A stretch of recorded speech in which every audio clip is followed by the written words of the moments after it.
Babalatan na natin itong bunga ng malunggay. Masarap na gulay ito, guys.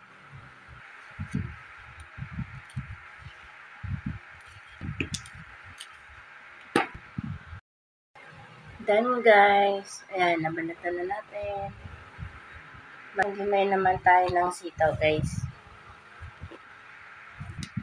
Hindi na kailangan gamitan ng kutsilyo, guys. Madali lang naman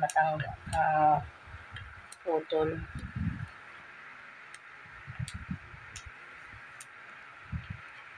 Done.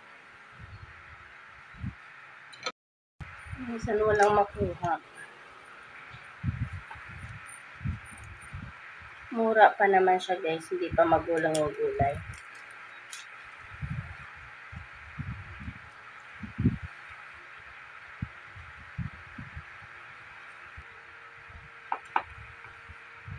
Then,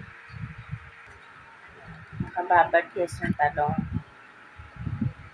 Ayun, sira agad, Mahal-mahal pa naman ng talong. Ganda pa naman, guys. Hindi siya masyado mabuto. Yan, guys.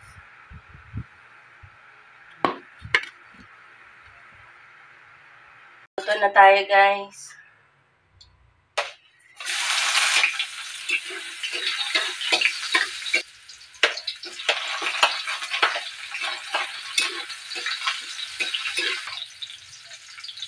Manok ang ating pangisa.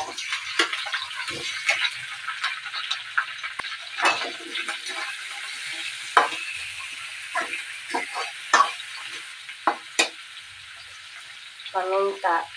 Yan.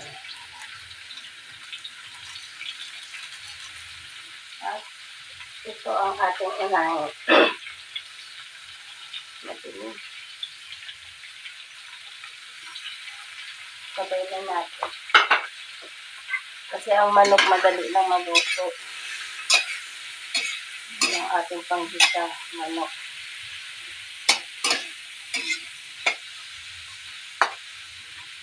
Ayan, guys.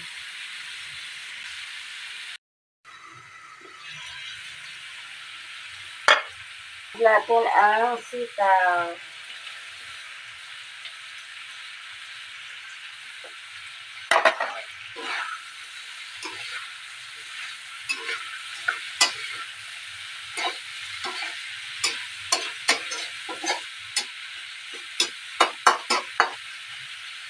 Ayan, guys.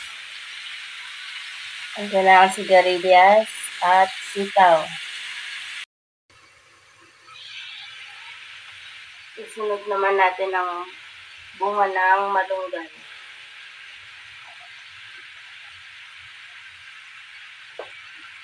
Haluin natin sa saglit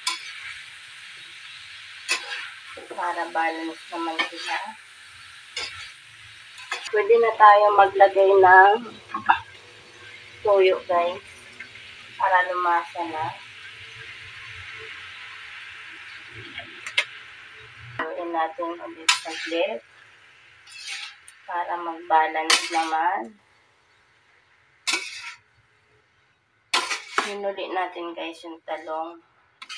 Takpan natin ulit, guys. Ayan.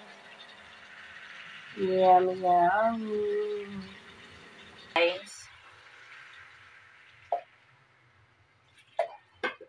Ayan. Maya ulit, guys. Ayan, guys. Nakulo na. Haluin natin. May sabaw-sabaw siya natin.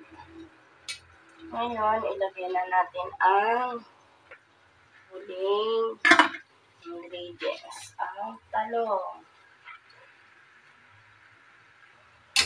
Haluin para mag-balance ang lasa.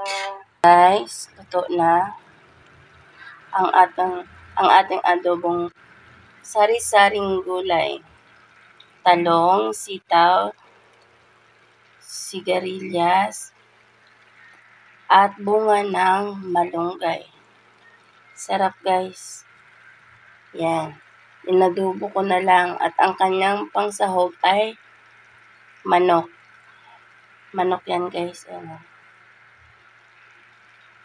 Thank you for watching.